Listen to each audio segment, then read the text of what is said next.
Bonjour Monsieur Benjamin, que pensez-vous de l'évolution de votre chaîne ?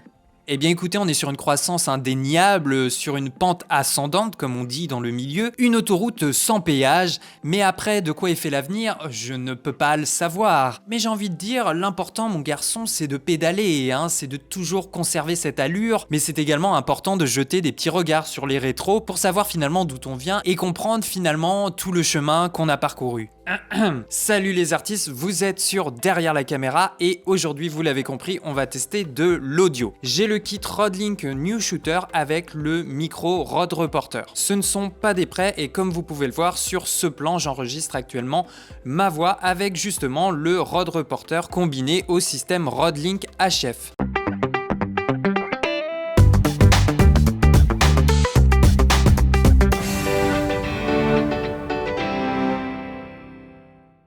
La dernière fois, on avait vu le kit HF Rode-Link avec un récepteur, un transmetteur et le micro-cravate. Là, on conserve ce principe, on a bien un récepteur, mais cette fois, le transmetteur change un petit peu d'aspect puisqu'il va être directement possible de le relier à un micro en XLR. Là, on est plutôt sur une configuration de journaliste. L'intérêt, si vous êtes en convention sur un salon, c'est du run and gun. Ça va isoler beaucoup plus facilement la voix du sujet filmé qu'avec, par exemple, un Videomic Pro monté sur une caméra. Alors, dans le pack du Rode-Link New Shooter, on a le récepteur, l'émetteur, un câble mini jack 3.5 pour relier le récepteur à la caméra ou un enregistreur. On a le petit adaptateur sabot avec un pas de vis 3/8 pour le fixer sur un trépied par exemple et une attache ceinture. Et puis dans la boîte du micro Rode Reporter, on a le micro, un petit drapeau pour le micro, une housse de rangement, un autocollant, une garantie de 10 ans et un papier signé à la main informant que le matériel a bien été testé. Ça vaut ce que ça vaut, mais moi je trouve que ça favorise la confiance.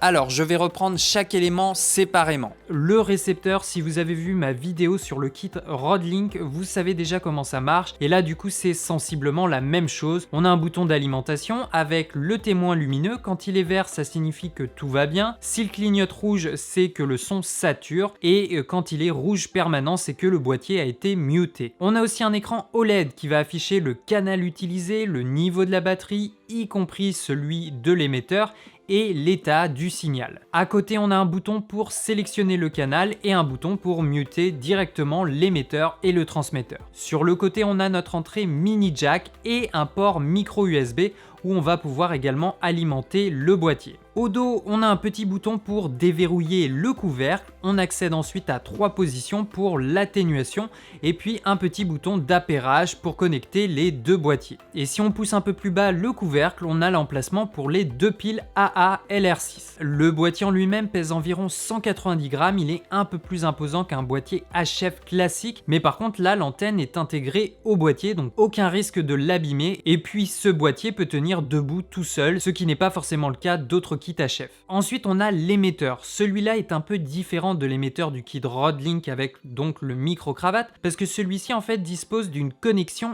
XLR. On va pouvoir l'utiliser par exemple avec ce micro dynamique, le Reporter de chez Rode. Mais ce n'est pas tout, cet émetteur supporte également une alimentation fantôme 48 volts pour par exemple y brancher un micro-canon du genre NTG3, NTG4 pour rester dans la série Rode. Alors en dessous de la connexion XLR, on a une vis molletée à tourner pour fixer le micro. Ensuite, on a également une prise mini jack 3.5 et on va également pouvoir l'utiliser par exemple pour y brancher le micro-cravate du kit Rode-Link. Ensuite, le bouton d'alimentation se situe au centre de l'émetteur. Il y a juste un petit couvercle à faire glisser pour le dévoiler ou le protéger. On retrouve un témoin d'alimentation qui fonctionne comme pour le récepteur, un écran OLED multifonction qui va afficher le numéro du canal, l'entrée audio de la connexion, donc XLR ou TRS. Il affiche si le P48 est activé ou non, donc ça correspond à l'alimentation fantôme. Le niveau d'entrée, donc 0, plus 10, plus 20, plus 30 ou plus 40 décibels. Le gain 30 et 40 étant disponible uniquement avec une entrée XLR. Et puis il y a également le volume du casque qui va être affiché sur une échelle de 1 à 11. On retrouve le bouton d'appairage pour synchroniser les deux boîtiers qui sert aussi de commande de défilement. Je vais pouvoir sélectionner mon gain, le niveau de mon casque, etc. Quand vous avez fini de faire tous vos réglages, vous pouvez remonter le couvercle de protection et l'écran OLED va s'éteindre automatiquement, ce qui va du coup économiser vos batteries. Sur le côté de l'émetteur, il y a une entrée micro USB pour éventuellement alimenter votre émetteur. Et puis on a également une sortie casque très pratique en plein salon par exemple. Vous pouvez avoir un retour direct et potentiellement ajuster le gain de votre kit. Au niveau de l'alimentation, on l'a vu, soit vous utilisez la prise micro USB, sans quoi en dessous du boîtier on a un petit switch à pousser pour débloquer le compartiment au dos du boîtier, et là vous pouvez utiliser deux piles AA ou alors vous pouvez également utiliser des batteries Sony NP-F procurant du coup une autonomie encore plus importante. Vous pouvez finalement aussi protéger l'émetteur en utilisant l'attache ceinture, et si vous utilisez un micro-cravate, vous allez pouvoir le positionner à une ceinture très facilement. Voilà pour le kit Rode-Link New Shooter. Ensuite, moi j'ai pris le micro reporter de chez Rode toujours, mais je l'ai dit, vous allez pouvoir utiliser d'autres micros du moment qu'ils ont une connexion XLR. Alors, on a le micro main, c'est un micro dynamique à directivité omnidirectionnelle. On va le tester tout à l'heure, mais ça veut dire que vous n'êtes pas obligé d'être totalement dans l'axe du micro. Son champ de capture en fait est plus large. Le micro en lui-même est très grand, il fait 27 cm de long, donc pour les interviews ça va être bien pratique, pas besoin de trop tendre le bras pour porter le micro proche de la voix de votre interlocuteur. Là on va pouvoir avoir une position confortable. Au niveau de la sortie, on est sur une entrée XLR, donc ça correspond bien à mon émetteur. Le micro en lui-même il fait très robuste, il est fourni avec une plaquette amobile où on va pouvoir y mettre un logo ou un autocollant. Personnellement je ne trouve pas ça très beau, je préférais le petit carré publicitaire qui vient se mettre autour du micro comme on peut le voir à la télé. Dans la boîte, il y a également un autocollant Rode, un petit papier rempli à la main signalant que le matériel a bien été testé et vérifié. Et puis il y a également une extension de garantie de 10 ans. Et pour ça, il suffit juste de s'enregistrer sur le site. Et puis le micro est également livré avec une housse de protection matelassée plutôt de bonne qualité. Voilà pour la présentation, maintenant on va voir comment les connecter et comment les utiliser. On allume le récepteur et l'émetteur. En principe, ils sont directement synchronisés à l'usine, mais vous pouvez également les appairer vous-même. Sur le récepteur, je vais appuyer sur le bouton d'appairage, ainsi je vais pouvoir choisir mon canal, et puis sur l'émetteur, je vais appuyer sur les deux flèches pour appairer l'appareil et automatiquement il va trouver le canal du récepteur. Une fois que l'écran ne clignote plus, eh bien ça veut dire qu'ils sont bien synchronisés. Ensuite, je vais brancher par exemple mon récepteur sur ma caméra. Je plug mon émetteur au micro reporter et puis je fais attention de bien le visser. Et puis maintenant, il ne reste plus qu'à régler le niveau sonore. Pour ça, si vous utilisez les préamplis d'une caméra qui sont dans la majorité des cas pas très bons, je vous recommande de baisser le gain le plus bas possible pour limiter le bruit de fond. Et puis ensuite, vous pouvez ajuster le gain du transmetteur et l'atténuateur du récepteur. Là encore, il vaut mieux faire le test par vous-même. Moi, personnellement, j'ai trouvé qu'avec plus 30 dB sur le transmetteur, eh bien, ça fonctionnait plutôt bien. Sur le récepteur, je suis toujours à 0 dB et le préampli de ma caméra est descendu au plus bas. On va maintenant tester le micro et je vais prendre comme élément de comparaison le Videomic Pro. Vous m'entendez actuellement avec le Videomic Pro, il est branché sur le Canon M50. Au niveau du préampli de la caméra, je l'ai baissé au minimum, enfin presque, et j'essaye de façon à ce que le niveau de ma voix se trouve entre -12 et -6 dB. Et puis là, vous entendez le son brut, je n'ai rajouté aucun filtre, aucun effet au montage. Voilà, le Videomic Pro, c'est notre élément de référence et maintenant on passe sur le Rode Reporter. Et ça y est, maintenant vous entendez ma voix avec le Rode Reporter, le micro main. Le micro main, c'est mieux si je parle dans le micro. Il est à présent à peu près à 15-20 cm de ma bouche. Le récepteur est toujours monté sur le Canon M50. Je n'ai pas mis d'atténuateur, il est toujours sur 0. Par contre, au niveau du transmetteur, je suis à plus 30 dB vu que j'ai beaucoup descendu le gain, le préampli de ma caméra. Donc voilà un peu le son à 15-20 cm de ma bouche. Maintenant, si je rapproche le micro à peine 5 cm de ma bouche, vous allez encore entendre un peu plus ma voix. Ça, vous pouvez le faire quand vous prenez le son pour vous, mais si vous prenez le son pour une interview, vous allez peut-être éviter de coller le micro aussi près et plutôt le garder à 15-20 cm de la voix de l'interlocuteur. Donc là, il n'y a aucun effet au montage et maintenant, je vais vous tester le micro à plus 40 dB qui est son gain maximum. pour que vous ayez un niveau un peu de l'intensité qu'on peut obtenir. Voilà, donc là vous entendez ma voix à plus 40 décibels. Évidemment, le niveau de la voix est plus présent. Alors le risque, c'est quand on augmente trop le gain du micro, du transmetteur, eh bien c'est qu'on ramène trop de bruit. Pour l'instant, j'ai pas l'impression qu'on en entend trop, mais vous voyez, si je rapproche le micro de ma bouche, là, ça devient un petit peu trop fort, un petit peu trop proche de la saturation. Et personnellement, je préfère soit l'éloigner ou alors garder eh bien, le gain du micro, du transmetteur à plus 30 dB. Voilà, maintenant je suis revenu à plus 30 dB. Maintenant, j'ai envie de vous tester la directivité du micro. On a dit que c'était un micro à directivité omnidirectionnelle, donc il est censé un peu capter les sons à 360 degrés. Donc là, je vais le mettre perpendiculaire au sol et en principe, vous allez toujours entendre ma voix. Voilà, si je le tourne, vous entendez toujours ma voix.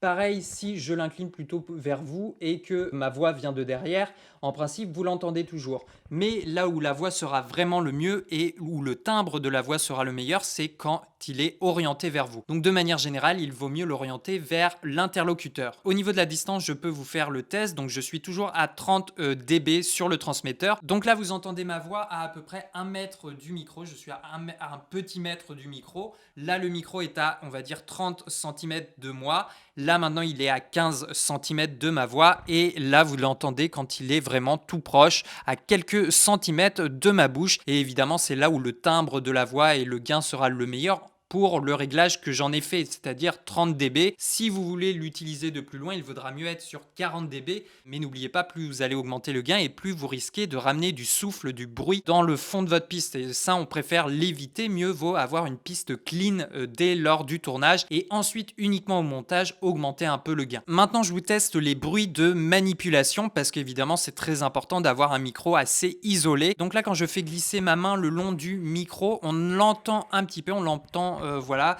Également, quand je fais des petits tapotements, on l'entend très légèrement, mais de manière générale, vous n'êtes pas censé faire un morceau de flûte avec votre micro, donc il n'y a aucun souci si vous trouvez une position agréable où vous êtes confortable, vous n'allez pas créer de nuisances sonores. Voilà, on se retrouve en extérieur déjà pour tester le micro dans des conditions où il peut avoir des éléments parasites et également un petit peu de vent. Et puis on va tester également la portée du micro par l'intermédiaire du système Rode-Link qui est annoncé pour avoir une portée de 100 mètres dans des conditions optimales. Donc je vais commencer à me reculer et puis on va voir comment se passe la portée du micro. Est-ce que vous me captez toujours correctement?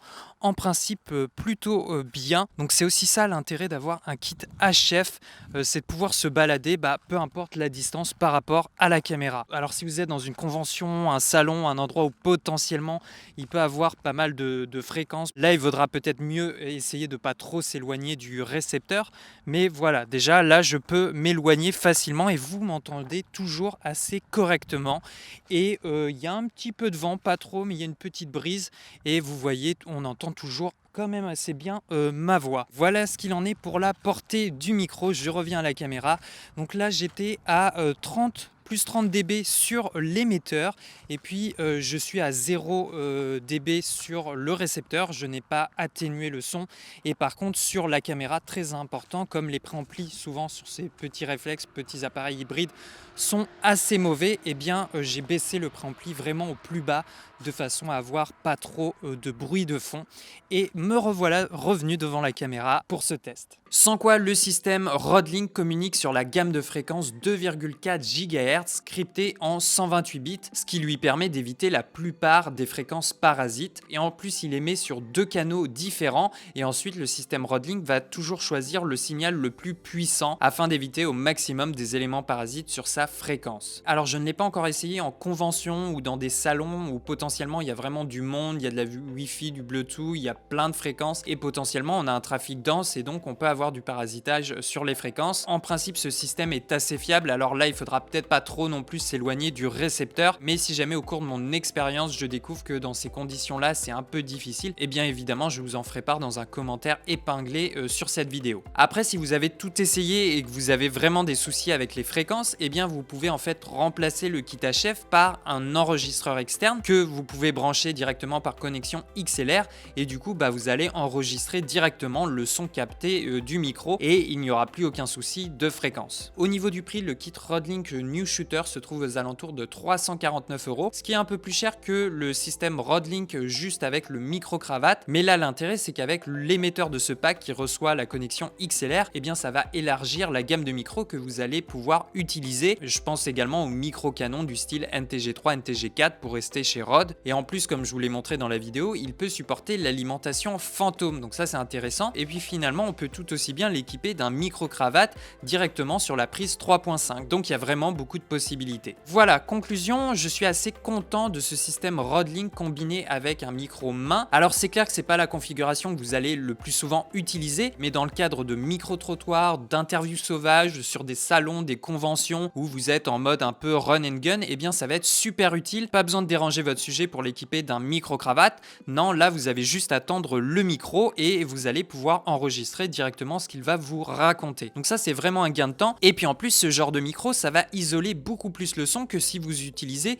eh bien, par exemple, un vidéo micro que vous allez brancher sur la griffe de votre caméra. Lui, il va avoir tendance à capter un petit peu l'ambiance de votre environnement. Là, avec le micro main, on peut s'approcher de la bouche de votre interlocuteur et vraiment optimiser votre prise de son. En plus, on l'a vu, le manche est assez grand, donc ça, c'est intéressant. Pas besoin de pendre votre bras pendant 20 minutes. Non, pas de souci. Là, vous allez pouvoir avoir une position confortable. En plus, on l'a vu, on pouvait l'alimenter en micro USB par des piles, mais également avec les batteries NPF. Et donc, on peut avoir une autonomie de plusieurs heures et ça, c'est super intéressant. Au niveau du micro reporter, je sais pas ce que vous en pensez, mais moi, je trouve que la prise de son est assez correcte. Il n'y a pas un bruit de fond trop présent, notamment parce que j'ai bien baissé le préampli de ma caméra et je suis à plus 30 dB sur l'émetteur et je suis pas allé jusqu'à plus 40. Mieux vaut baisser légèrement votre gain et l'augmenter plutôt au montage. Après, ça m'intéresserait aussi de le comparer avec un micro dynamique, mais cette fois un micro avec une directivité cardioïde, c'est-à-dire avec un champ un peu plus réduit qui va vraiment optimiser la prise de son dans l'axe du micro.